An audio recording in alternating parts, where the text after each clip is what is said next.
गढ़वाली कवि, रंगकर्मी और उत्तराखंडी फिल्मों के अभिनेता मदन मोहन डुगलान की तीसरी काव्य पोथी तेरी किताब छो का लोकार्पण हुआ।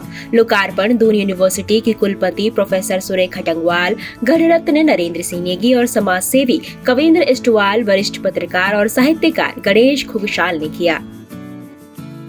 दून पुस्तकालय एवं शोध केंद्र देहरादून में विंसर पब्लिशिंग की ओर से आयोजित इस कार्यक्रम का शुभारंभ दीप प्रज्वलन के साथ हुआ, जिसके बाद कार्यक्रम में उपस्थित अतिथियों का पुष्प गुच्छ देकर और शॉल उड़ाकर स्वागत किया गया।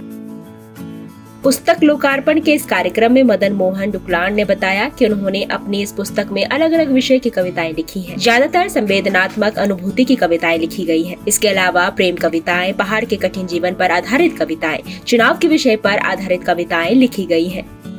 कविताएं अलग अलग विषय की कविताएं, ज़्यादातर इसमें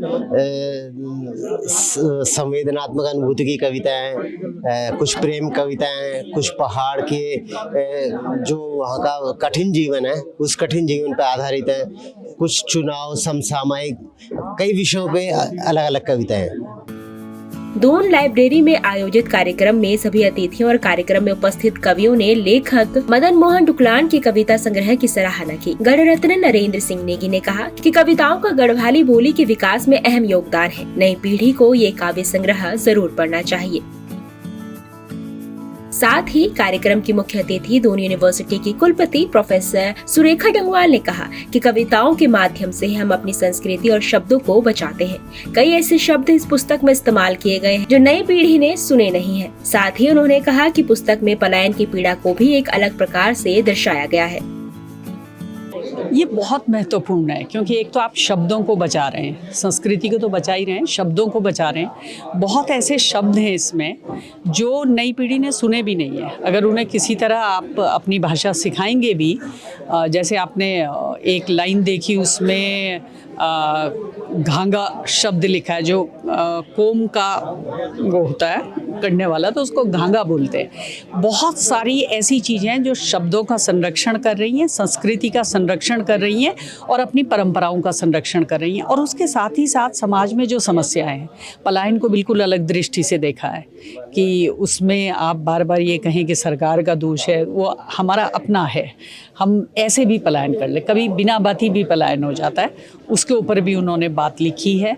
और छोटे छोटे कमरों में हम यहाँ कैद हैं, जिसको उन्होंने किटोस शब्द लिखा है। वहाँ की खुली हवा को छोड़कर, पानी को छोड़कर, खेतों को छोड़कर हम यहाँ हैं। तो ये बहुत महत्वपूर्ण है और उन्होंने बहुत ही स्टैंडर्ड से लिखी है। तो हमेशा हमारी एक सबसे रिक्वेस्ट रहती है कि मानकों के साथ खिलवाड़ नहीं होना चाहिए। स्टैंडर्ड सेट जो आदरणीय नरेंद्र सिंह नेगी जी ने और बड़े लोगों ने किए हैं, उन स्टैंडर्ड पे हमेशा कविता लिखी जानी चाहिए और डुगलान जी की कविता उन सारे मानकों पर खरी उतरी है। कार्यक्रम में उपस्थित समाज सेवी कविंद्र इस्टवाल ने कहा कि हमारे पहाड़ के लोगों को उनकी अपनी चीजों की अहमियत उन्हें देर से पता चलती है, जिसे मैं दुर्भाग्य मानता हूँ। लेकिन हमें अपनी जड़ों को मजबूत करना चाहिए और हम अपनी बोली भाषा को भूल गए तो हमारा कोई अस्तित्व नहीं रहेगा। हमारी पहचान ही हमारी बोली भाषा है।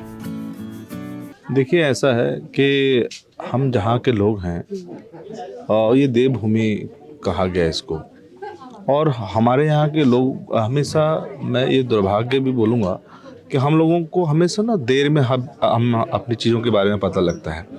चाहे हम खान पान से लें, जो हमारा पहले का पुराना खान पान था, जब वो था तब हमने उसके महत्व को नहीं समझा। आज जब वो ख़त्म हो गया तो आज उसके महत्व को समझ रहे हैं और उसको बहुत प्रचारित कर रहे हैं।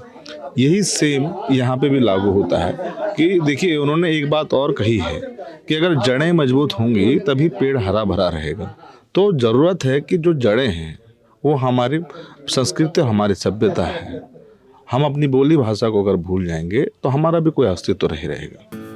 वहीं वरिष्ठ पत्रकार और साहित्यकार गणेश खुगशाल ने कहा कि सोशल मीडिया के आ जाने से लोगों का किताब के प्रति रुझान बहुत कम हो गया है, लेकिन ये अच्छी बात नहीं है। हमें अपनी बोली भाषा, संस्कृति, समाज के विकास के लिए किताबों को पढ़ना चाहिए, जिससे हमें गौरवशाली जानकारी हासिल होगी।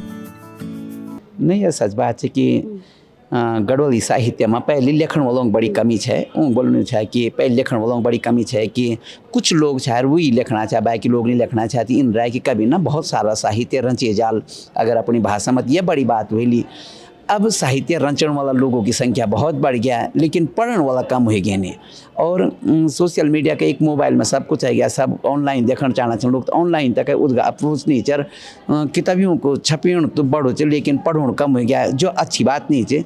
हमारी भाषा का वास्ता भी, साहित्य का वास्ता भी, संस्कृति का वास्ता भी, सामाजिक सरोकारों का वास्ता भी बहुत जरूरी है कि अगर हम अध्ययन कर ले तो हमते अपना बारे में बहुत सारी जानकारी मिले और गौरवशाली जानकारी मिले। इन्हीं की हमारे जो साहित्य है, गौरवशाली साहित्य है, हमारे जो सामाजिक सरोकार है, हमारी जो परंपरा है, नहीं होता है समझने का वास्ता यूँ अध्ययन करना बहुत जरूरी है। ये वास्ता जरूरी है कि अध्ययन अच्छा तरह से हो और बहुत ज़्यादा लोग अध्ययन कर, नई पीढ़ी विशेष रूप से अध्ययन कर ली। कार्यक्रम की अध्यक्षता कर रहे गणरत्न नरेंद्र सिंह नेगी ने इस अवसर पर कहा, पहले हमारी चिंता थी कि लोग गढ़वाली में लिख नहीं रहे हैं, लेकिन अब हर पीढ़ी के लोग गढ़वाली में खूब लिख रहे हैं, लेकिन अब पाठक नहीं मिल पा रहे हैं। साथ ही उन्होंने कहा कि आज की पीढ़ी के पास अवसर बहुत हैं, लेकिन उन्हें पीछे लिखे गए साहित्य को भी पढ़ना चाहिए। संवाद 365 के लिए देहरादून से कैमरामैन दिनेश कुमार के साथ चांदनी कुनियाल की रिपोर्ट।